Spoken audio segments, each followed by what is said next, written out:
In the shadowy trenches of global conflict, where humanity's darkest impulses reign unchecked, sexual violence emerges not as collateral damage, but as a deliberate weapon, shattering bodies, spirits, and societies in a calculated bid for domination.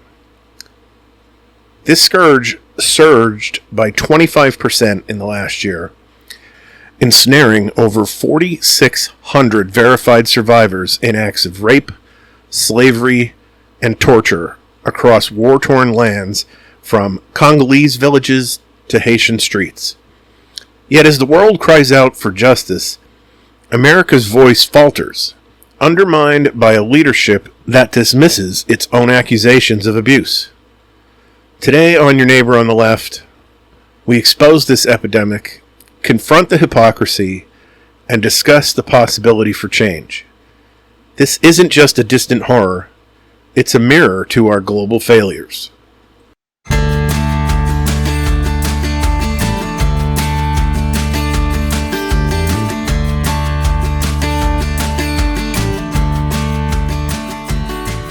Welcome back to Your Neighbor on the Left, the podcast where we talk about liberal politics, human decency, and life on the blue side of America's ideological divide.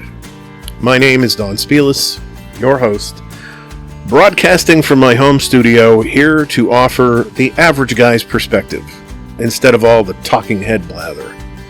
Whether you're a dedicated progressive or simply exploring new viewpoints, thank you for joining me. We're all in this together, neighbors navigating a complex democracy. Today's deep dive is dedicated to a critical and heartbreaking topic: the sharp rise in sexual violence in conflict zones. This isn't just statistics on a page. It's a systematic crisis demanding our attention, empathy, and activism. We'll explore the latest UN report, break down the trends, examine the U.S. administration's response, or lack thereof, and discuss how domestic oversights erode our global credibility. But first, let's cover some hot topics.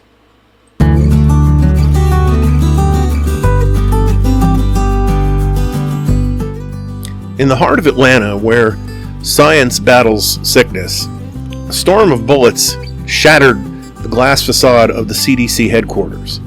A lone gunman, fueled by vaccine distrust and conspiracy nonsense, unleashed nearly 200 rounds on the Centers for Disease Control headquarters, claiming the life of a heroic officer and exposing the deadly undercurrents of misinformation in our divided nation. As the echoes fade, questions rise. How did we get here? What role does leadership play in fanning these flames? Let me tell you the story of a shooter, a system, and an urgent fight for truth.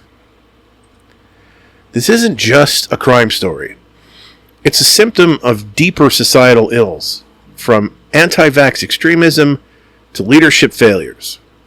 I want to break down what happened, the shooter's motives, the human cost, and how the current administration's response, or lack thereof, fits into the bigger picture.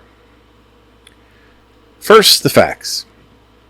On Friday, August 8th, 2025, around midday, a 30-year-old man named Patrick Joseph White from Kennesaw, Georgia, approached the CDC's main campus in Atlanta armed with multiple firearms. He had broken into his father's safe to obtain 5 guns, including a long rifle, and proceeded to fire over 180 shots, some reports say nearly 200, at the building's exterior. The barrage shattered more than 150 windows, sending staff scrambling for cover in a place dedicated to protecting lives. Authorities later recovered over 500 rounds of ammunition from the scene, underscoring the scale of the arsenal. Tragically, the attack claimed the life of Officer David Rose, a dedicated Atlanta police officer who rushed toward the danger to protect others. Officer Rose, responding to the active shooter call near the CDC and Emory University, was fatally shot in the confrontation. He leaves behind a pregnant wife and 2 young children, a heartbreaking loss that reminds us of the real human stakes in these senseless acts. A GoFundMe for his family has raised over $130,000 so far, a testament to community support, but no amount can fill the void left. White, the shooter, died at the scene from a self-inflicted gunshot wound, authorities confirmed. No CDC employees were physically injured, but the psychological toll is immense. Staff are reeling, with some expressing frustration over the administration's handling of the aftermath. Now to the motive. This wasn't random violence. Investigators found written documentation from White expressing deep discontent and distrust towards COVID-19 vaccines. He targeted the CDC as a symbol of what he perceived as government overreach in public health, particularly around vaccination policies. This aligns with broader anti-vax narratives that have festered since the pandemic, amplified by misinformation and conspiracy theories. Police had even contacted White weeks before the shooting due to concerns about his behavior, yet another red flag in a system strained by such threats. From a progressive lens, this tragedy underscores how dangerous rhetoric can radicalize individuals. Anti-vax movements, often intertwined with far-right ideologies, have led to real-world harm. Threats against health workers, disrupted surveys, and now this deadly attack. It's not just isolated, it's part of a pattern where denialism turns deadly, eroding trust in institutions that save lives. So let's talk about the current administration's role. Under President Trump, with Robert F. Kennedy Jr. as his HHS secretary, the response has been underwhelming and contradictory. RFK Jr., known for his anti-vax stance, publicly stated he was unaware of the shooter's motives, directly contradicting law enforcement's findings on vaccine distrust. This deflection comes amid accusations that RFK is being scapegoated, but critics argue his own history of spreading vaccine misinformation, claiming, for instance, that black people need different vaccine schedules due to, quote, better immune systems, end quote, fuels the very distrust that motivated White. CDC Director Susan Menares held an all-hands meeting to soothe staff, but employees report it felt lacking, with some blaming the Trump administration's embrace of anti-science rhetoric for emboldening such attacks. There's been no mention of a major policy shift or increased security funding announced, despite ongoing threats to public health officials. Progressives see this as part of a broader Trump effect, rolling back trust in science, cutting funds for health initiatives, and normalizing conspiracy. Digging deeper, this incident connects to the pandemic's lingering scars.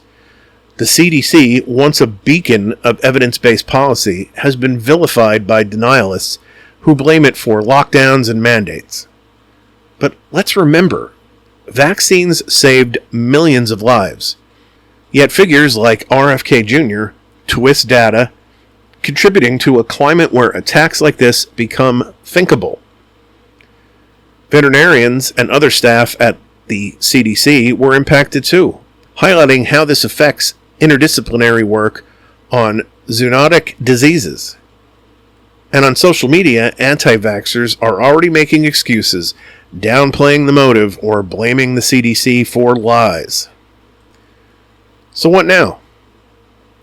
As progressives, we advocate for solutions, bolster mental health resources, combat misinformation through education and regulation, and demand leadership that prioritizes science over sensationalism.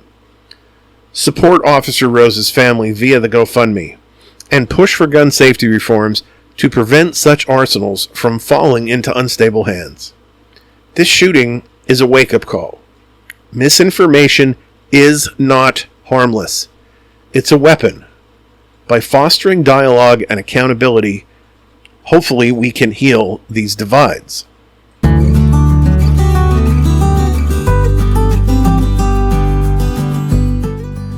So let me set the scene. Two strong men, one with the spray tan glow, the other with the KGB glare, strutting into an Alaskan military base like it's the set of a bad bromance sequel. Expectations soared. Trump promised to end the Ukraine war faster than you can say art of the deal, threatening sanctions and touting ceasefires. But what emerged? A big, fat nothing burger, with Trump pivoting like a weather vane in a hurricane, leaving empty-handed while Putin smirks from the Kremlin. So let's zero in on this so-called summit of the century that went down just 3 days ago on August 15th, 2025, in chilly Anchorage, Alaska. That's right, folks. Donald Trump and Vladimir Putin, those two peas in an authoritarian pod, met at Joint Base Elmendorf-Richardson for what was billed as a game-changer on the Ukraine war. Trump, who has been promising an end to the conflict on day one for many days, rolled out the red carpet for Putin, who's been persona non grata in the West since invading Ukraine in 2022. But as we'll see, this was less a diplomatic triumph and more a masterclass in unmet expectations, with Trump walking away with zilch, while Putin got a free PR boost. So let's break it down, because honestly, this whole thing reeks of Trump's infamous love letters to dictators. First of all, the expectations. Oh boy, were they sky high, or at least the president hyped them that way. During his campaign, he bragged he'd wrap up the Ukraine war quicker than a McDonald's drive-thru order.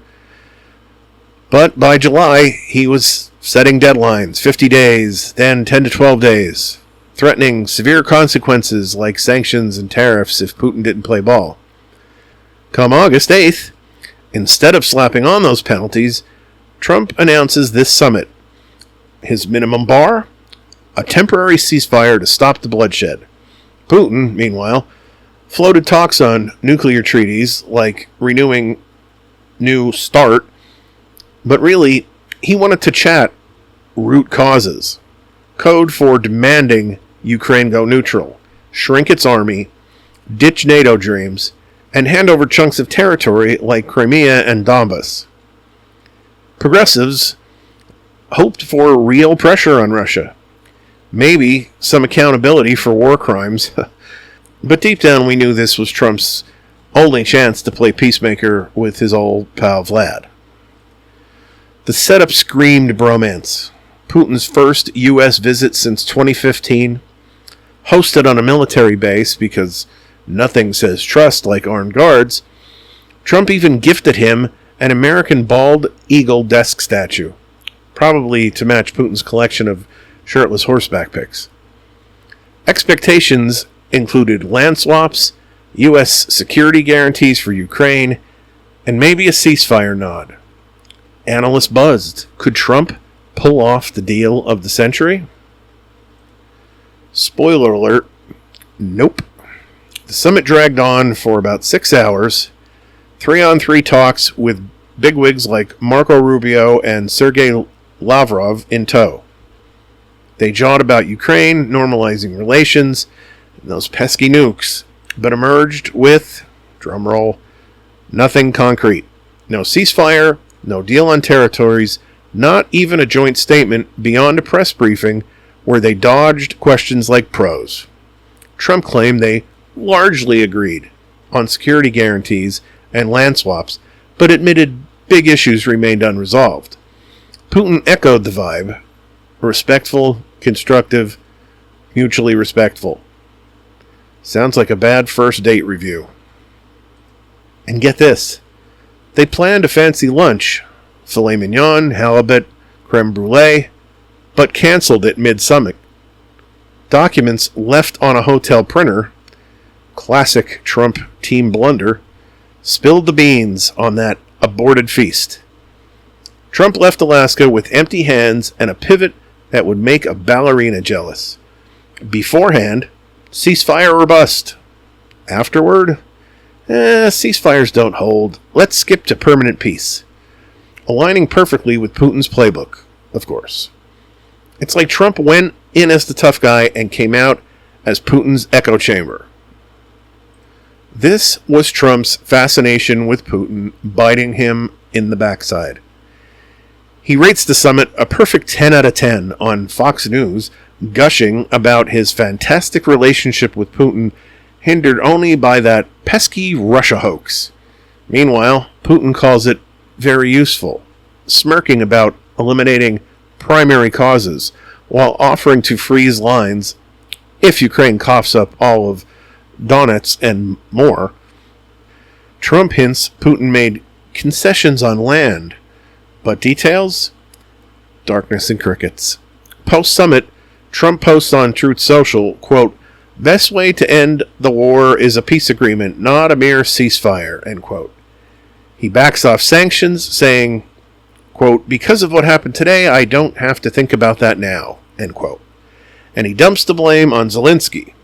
Make a deal, he urges, suggesting Ukraine forget Crimea and NATO. As for Putin, he's thrilled. Warns Ukraine not to sabotage progress. Invites Trump to Moscow the next time. His spokesperson calls it very positive. Exhaustive enough to skip a Q&A. But here's the contradiction goldmine. Trump is touting great progress and near agreements, while Putin is sticking to his guns. No concession on core demands. Analysts call it a nothing burger. Putin gets legitimacy as a world leader again.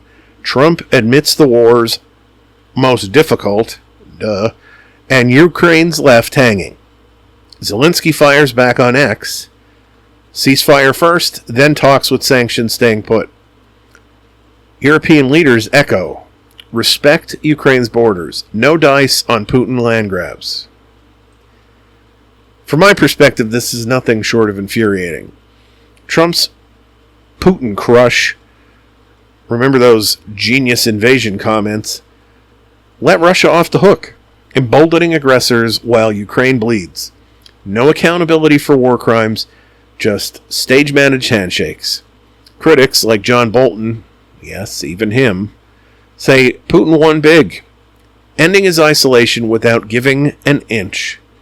Dems call it shameful, a win for autocrats. And now, Zelensky's heading to D.C. today, as I record this, August 18th, for crisis talks with Trump and EU leaders.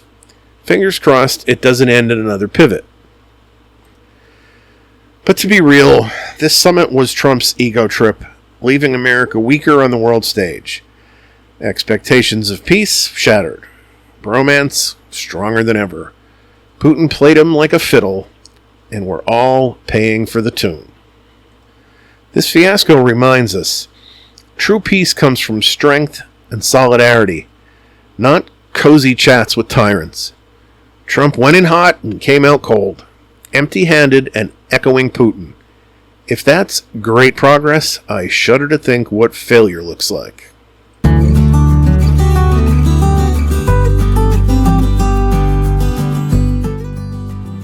Lights, camera, authoritarian flex.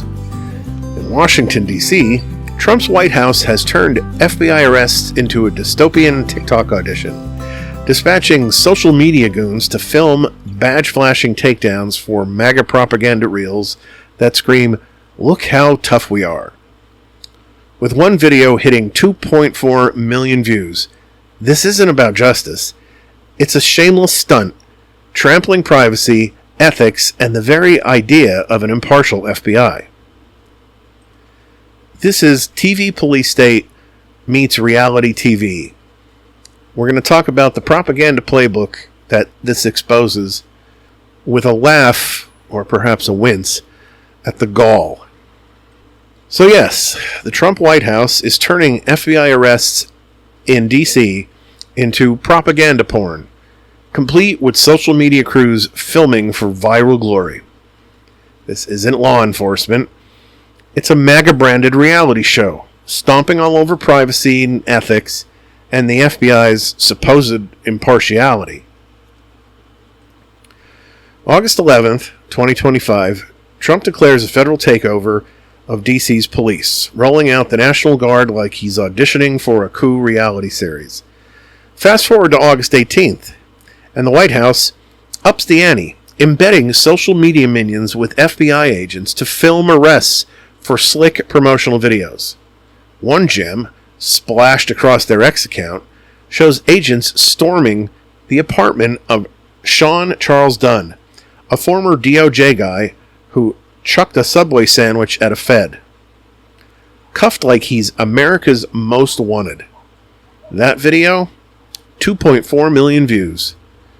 Not justice, folks. Just clout chasing on steroids. These camera-toting propagandists didn't stop at one bust. They shadowed the FBI all night, turning arrests into a highlight reel for Trump's Make DC Safe Again fan fiction. Meanwhile, White House cronies like Stephen Miller and Tony Salisbury were camped out in the FBI's command post, tallying arrest numbers like they were keeping score at a MAGA rally. The X posts are pure theater. 380 plus bad boys nabbed, 59 guns seized, 160 illegal aliens rounded up. It's like they're hawking a new season of Cops, but with worse ethics. But for God's sake, let's just call it what it is. It's a propaganda operation that'd make Goebbels blush. The White House is treating the FBI like its personal content farm, churning out videos to hype Trump's tough guy act, while DC's actual crime stats, down 26%, as I've mentioned in previous episodes, with homicides dropping 32% since 2023, all this being ignored. Why let facts ruin a good narrative? This is about optics, not safety. Trump's team wants you to see him as the sheriff cleaning up Gotham. Never mind that he's torching the Constitution in the process. Legal experts are screaming into the void. The stunt spits in the face of the Justice Department norms, which exist to keep politics out of policing. Filming arrests in private homes, like Dunn's apartment, could violate the Fourth Amendment, per a 1999 Supreme Court ruling that slapped down cops inviting media to ride along for publicity. Defense attorney Bradley Moss put it perfectly. These are political media influencers, pushing Trump's agenda, not serving justice. And good luck getting a fair trial when 2.4 million X users have seen you in handcuffs, framed as public enemy number one in a White House production. And the White House's defense is the peak of gall. Quote, "We're the most transparent administration ever, just highlighting our hugely successful crime crackdown," end quote. Transparent? More like transparently shameless.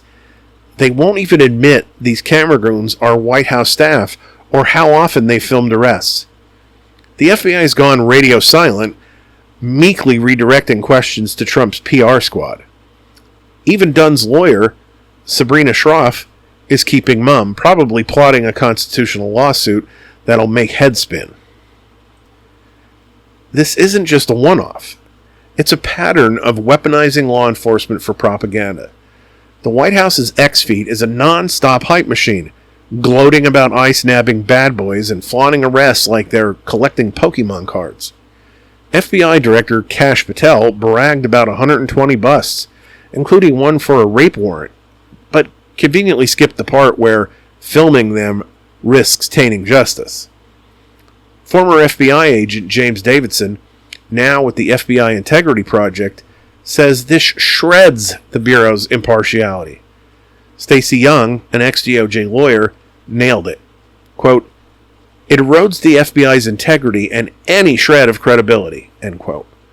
When your cops are influencers, you're not a democracy, you're a reality show. And let's talk hypocrisy, because it's thicker than Trump's hairspray. This administration shrugs off sexual assault allegations against its own. Trump with 25 plus accusers, Pete Hegseth with a settled rape claim, yet has the audacity to parade law and order like it's their brand. Throwing a sandwich gets you a viral perp walk, but credible accusations against top dogs? Crickets. This double standard isn't just a domestic embarrassment. It tanks our global cred on justice issues making us look like a nation that picks and chooses who faces consequences. The propaganda angle is crystal clear.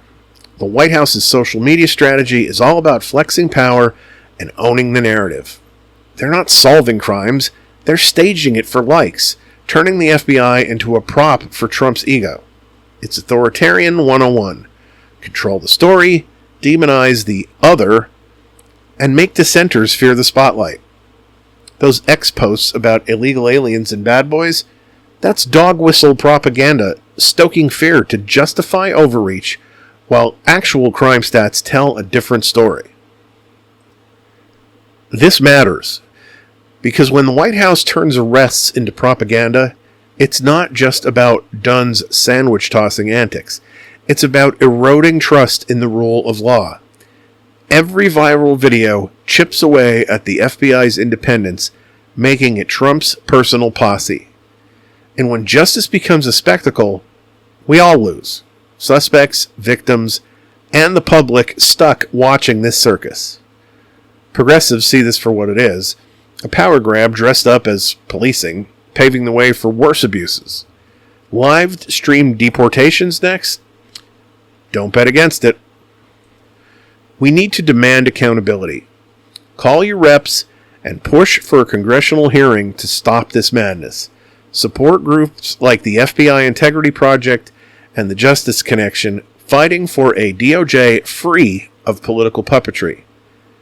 And flood social media with the truth. Call out these stunts for the propaganda that they are. We need sunlight to burn away this authoritarian fog. Trump's camera crew caper is a middle finger to justice, privacy, and sanity. Turning FBI arrests into MAGA propaganda isn't law enforcement, it's a dystopian flex, and we shouldn't stand for it.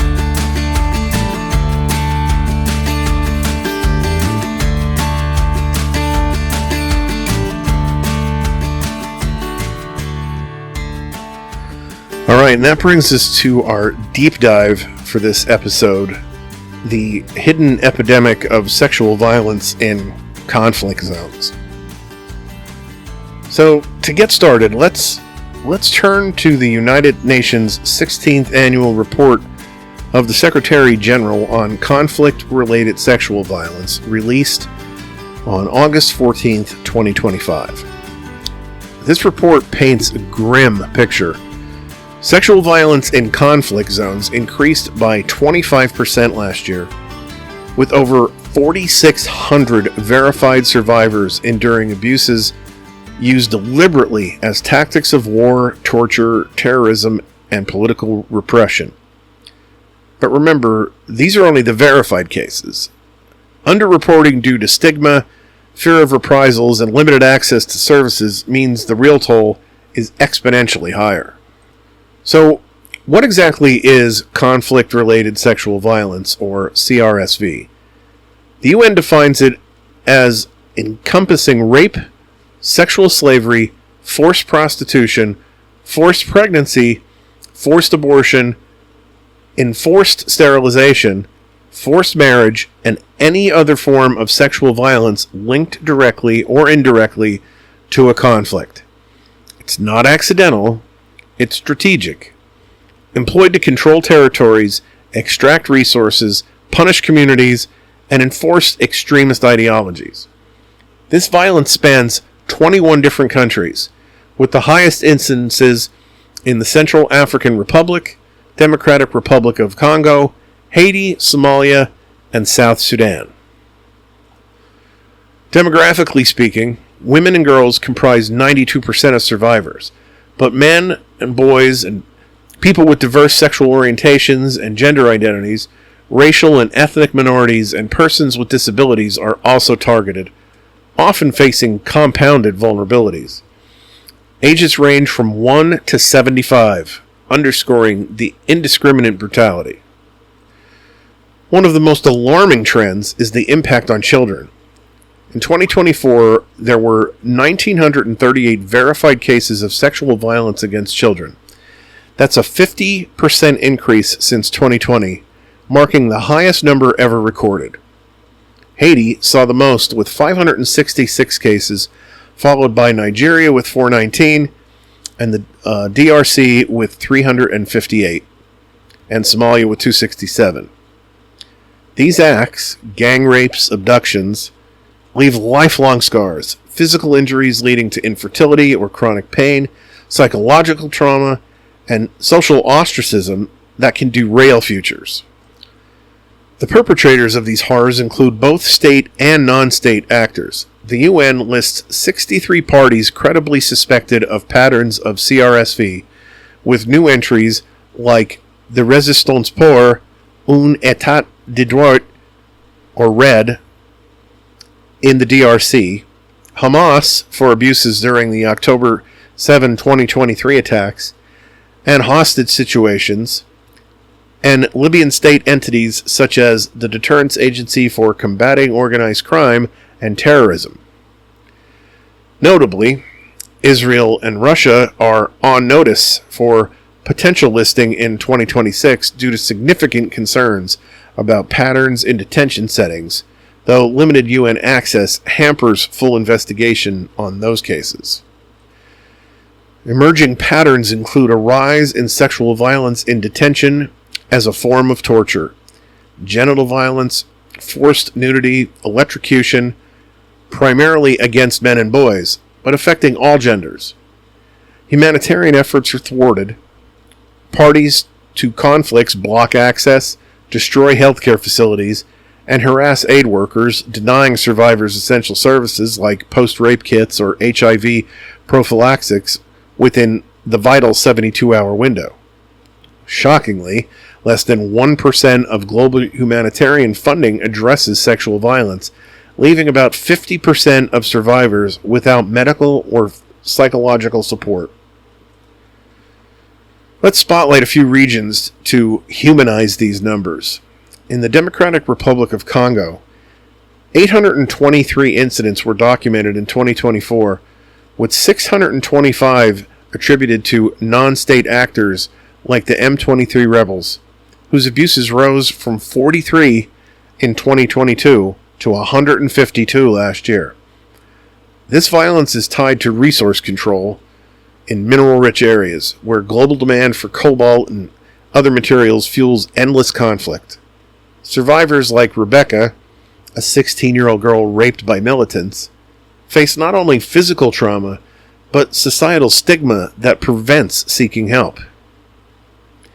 In Haiti, armed gangs such as the Vive Ensemble coalition perpetrated 102 verified incidents from August to October of 2024 alone, with 566 children affected throughout the year. Amid political instability, sexual violence consolidates gang power and terrorizes communities. Sudan reports 330 CRSV cases in 2025 so far, mostly by the Rapid Support Forces, including assaults on children under 5, used to seize territory and resources. In Ethiopia's Tigray region, extreme acts by Ethiopian and Eritrean troops inserting foreign objects to destroy reproductive capacity could amount to genocide. And in Gaza and Israel-related contexts, allegations include sexual violence during the October 7th attacks by Hamas and in Israeli detention facilities, highlighting the cycle of abuse in protracted conflicts. This crisis is deeply intersectional and systemic. It's rooted in patriarchal structures that weaponize bodies, amplified by imperialism, capitalism, and resource exploitation. Women and girls bear the disproportionate burden, but the violence intersects with race, sexuality, disability, even class, demanding an inclusive response. We need to advocate for dismantling these power imbalances through global solidarity, amplifying survivor voices, and pushing for feminist foreign policies that prioritize prevention and justice over militarism. But progress requires leadership. So let's examine what the current U.S. administration under President Trump is doing, or not doing, about these atrocities. Since his second inauguration day in January 2025, the administration has largely continued and intensified patterns from his first term that undermine efforts to combat CRSV. There's been no robust response to the August 25 UN report, no talk of new funding commitments, no high-level condemnations, no initiatives to bolster international accountability. Instead, policies actively hinder support for survivors. The expansion of the global gag rule restricts U.S. foreign aid to organizations that provide or even discuss reproductive health services, directly impacting access to abortions or contraception for rape survivors in conflict zones. This echoes 2019, when the U.S. threatened to veto a UN Security Council resolution on ending sexual violence in conflict because it referenced women's sexual and reproductive health, resulting in a watered-down version that omitted key survivor supports. Broader rollbacks include cuts to foreign aid programs for women and girls' health in conflict areas, framed as part of a war on development. Amnesty International describes this as the Trump effect, accelerating destructive trends on human rights, including gender injustice. Human Rights Watch notes a hyperspeed rollback on women's rights globally. Even the April 2025 proclamation on National Sexual Assault Awareness and Prevention Month ties the issue to border policies, framing it through immigration rather than comprehensive human rights. While bipartisan efforts in Congress, like the June 2025 resolution affirming U.S. commitment to eliminating CRSV, show some pushback, these aren't driven by the administration. The State Department's Women, Peace, and Security strategy lingers from previous years, but remains underfunded and deprioritized. For a slightly deeper dive, let's focus on the DRC as a case study, where CRSV intersects with economic exploitation. Eastern DRC's conflicts, driven by mineral wars, see groups like M23 using rape to displace communities and control mines, supplying global tech industries. Survivors face barriers. Stigma silences reporting, destroyed clinics deny care, and impunity reigns despite some local prosecutions. This ties back to Western complicity. Our demand for resources perpetuates the cycle. We have to advocate for ethical sourcing and divestment to break that cycle. Historically, CRSV has roots in colonial exploitation, evolving into modern tactics that exacerbate inequality. Solutions lie in UN resolutions like 2467, calling for sanctions and women's protection advisors, but enforcement lags without U.S. leadership. And speaking of U.S. leadership, let's address the elephant in the room. This inaction is compounded by a glaring hypocrisy. How can the U.S. champion human rights abroad when it overlooks sexual assault accusations against its own leaders? This double standard severely damages our global credibility on issues like CRSV. Consider President Trump himself. Since the 1970s, at least 25 women have accused him of sexual misconduct, including rape, groping, and harassment without consent. In 2023, a court found him liable for sexually abusing writer E. Jean Carroll, awarding her damages. Yet these allegations were dismissed or downplayed during his campaigns and presidency, signaling that powerful men can evade accountability.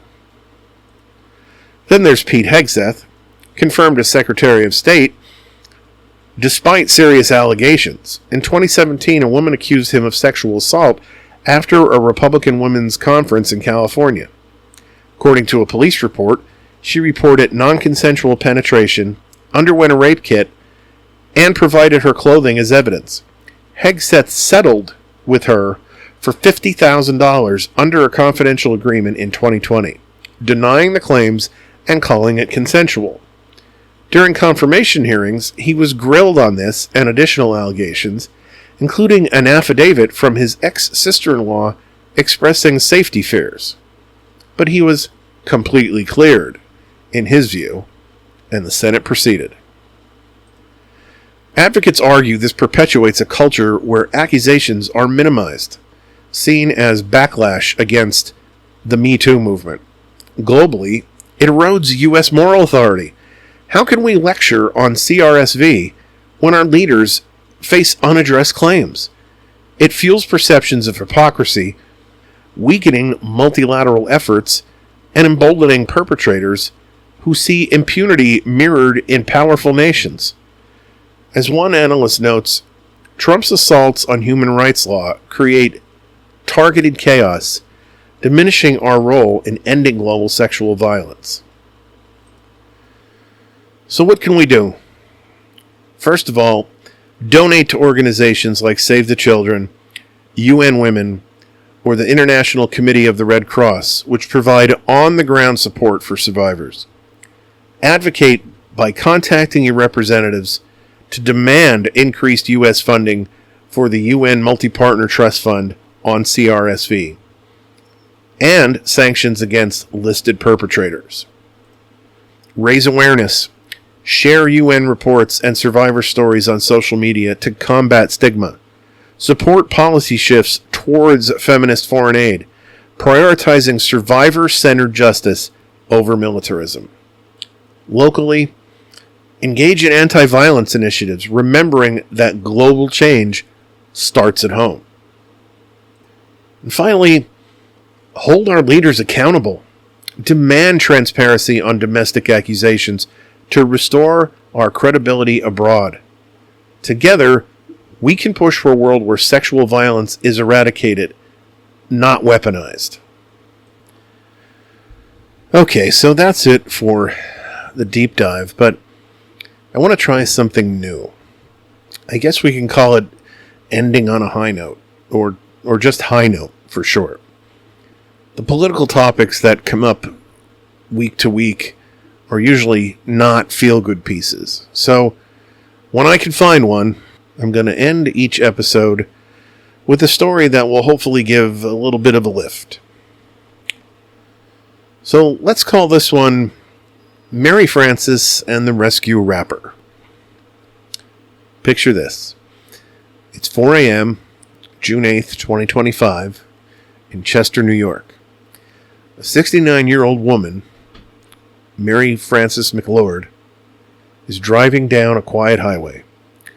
She falls asleep at the wheel, and her SUV veers off, rolls over, and catches fire. Mary's trapped inside. The heat's becoming unbearable. She's hollering for help, thinking this might be it. Enter Nathan Felix, a 23-year-old local rapper who goes by the name Young Rolls.